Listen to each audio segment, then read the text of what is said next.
Tonight, we're diving into a story that's deeply unsettling, a story of the kind that makes you question the very walls you live in.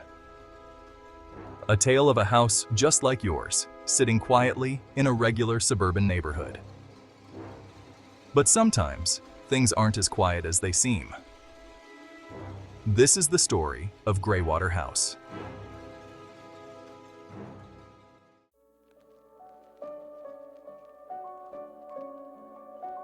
Greywater House, located on the edge of town, seemed like any other home.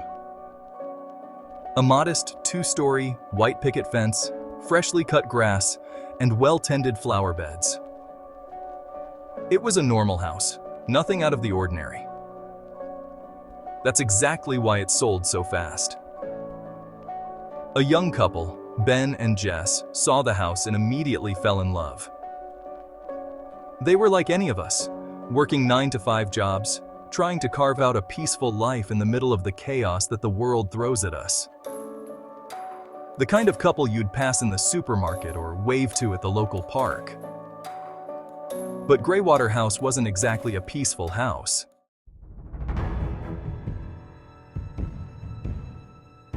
It started small, as these things often do. A creak in the floorboards late at night. The faint smell of something burning when nothing was cooking. Jess would feel a chill run down her spine while she brushed her teeth in the morning, as if someone was watching her. She would tell Ben about it, and he'd laugh, brushing it off as the quirks of an old house. But then, something else started happening. Something they couldn't ignore.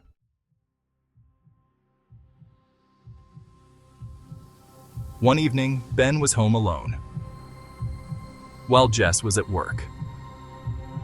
He sat down in the living room, scrolling through his phone. The television playing in the background. It was a regular evening until he heard it. A whisper. Soft, like the wind moving through the trees, but unmistakable. It wasn't coming from the TV or his phone, but somewhere else. He paused, the hairs on the back of his neck standing on end. At first, he thought it was just his mind playing tricks on him. But then it happened again. Louder this time. Ben. He jumped up, looking around the room, heart pounding. There was no one there. But he couldn't shake the feeling that someone or something was with him. The air felt heavy, thick, almost as if it was trying to suffocate him. He grabbed his keys and rushed out of the house, waiting for Jess to come home before stepping foot inside again. Jess found him outside, pacing.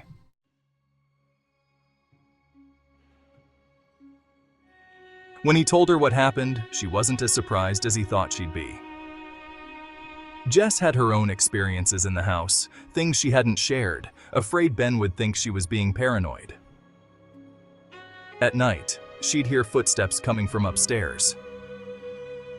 But when she'd check, no one would be there. She started finding things moved out of place, nothing big, just small objects like keys or a book shifting from one room to another. The closet door in the bedroom would sometimes be open in the morning, though they'd shut it the night before. And sometimes, late at night, just before drifting off to sleep, she'd hear a low humming. Almost like a lullaby, but not quite. Ben and Jess tried to ignore it, tried to rationalize it. But the more they ignored it, the worse it got. The nights became unbearable. Jess would wake up in a cold sweat, convinced she heard whispering from the corner of the room. Ben would stay awake for hours, his eyes fixed on the hallway, waiting for something, anything, to appear. The once cozy Greywater house was becoming something else, something darker, something alive.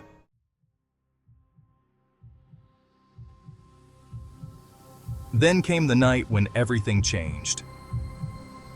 It was late, around 2 a.m. Jess was lying in bed, her heart pounding in her chest. She couldn't sleep, not with that. You know the feeling, when something is wrong, when something is there, just out of sight, waiting. Suddenly, she heard a sound.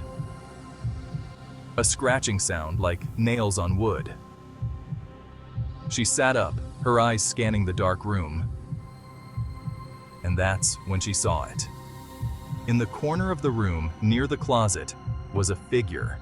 It wasn't clear at first, just a shadow. But as her eyes adjusted to the darkness, she saw it more clearly. A tall, thin figure with pale, almost translucent skin. Its eyes were hollow, dark pits staring straight at her, and it was smiling. Jess screamed, her voice piercing the silence of the night. Ben shot up, turning on the light, but the figure was gone. There was nothing there. But something was different. The room was cold, icy. The kind of cold that cuts through you, bone deep. And the smell. That same burning smell Jess had noticed before, but stronger, more pungent. That was the last straw. Ben and Jess packed a few things and left the house that night. They couldn't stay there any longer. Whatever was in Greywater House wasn't just a ghost or some lingering energy from the past. It was something darker, something that fed off their fear.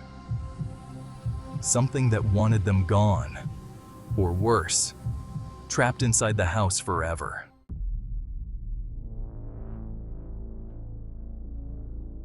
After they left, they contacted a paranormal investigator, someone who specialized in cleansing homes. He agreed to check out Greywater House and see what was going on. When he entered the house, the air immediately felt oppressive. He knew right away this wasn't just a regular haunting. As he walked through the rooms, his equipment began to malfunction. Batteries draining, cameras shutting off. But he pressed on, determined to figure out what was haunting this seemingly normal home.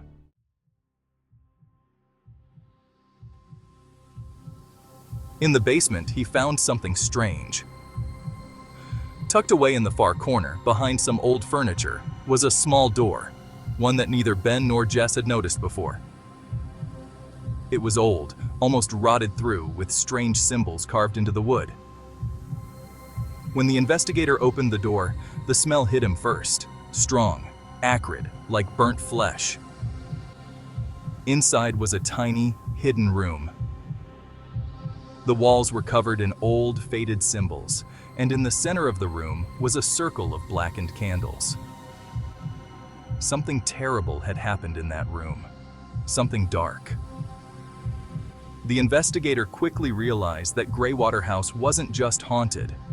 It was a beacon for dark entities, a place where something evil had been summoned long ago and never properly banished. The presence that Ben and Jess had felt wasn't a ghost.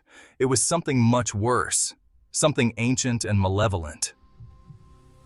The investigator sealed the room and performed a cleansing ritual, trying to rid the house of the darkness that had taken root.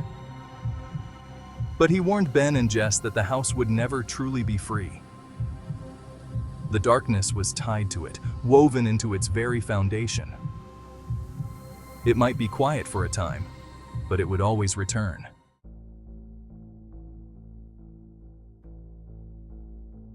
Ben and Jess never went back to Greywater House. They sold it as quickly as they could and moved far away, hoping to leave the nightmare behind. But sometimes, late at night, when Jess lies awake in their new home, she swears she can still hear that soft, humming lullaby, somewhere far off in the distance. And she can't help but wonder, did they truly leave Greywater House behind?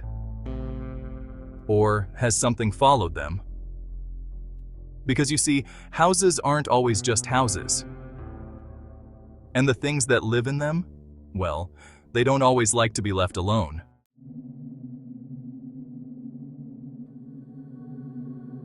And that's the story of Greywater House. A normal house in a normal neighborhood, or so it seemed. So the next time you hear a creak in the floorboards, or see something move just out of the corner of your eye, remember, some houses don't like to be disturbed. And once they've noticed you, they never really let go.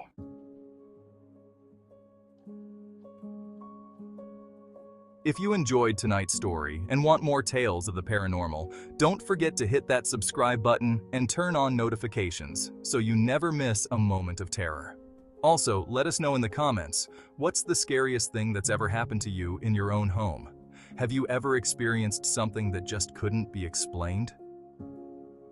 Thank you for watching 0 Hour Files Paranormal, and remember, the unknown is always closer than you think.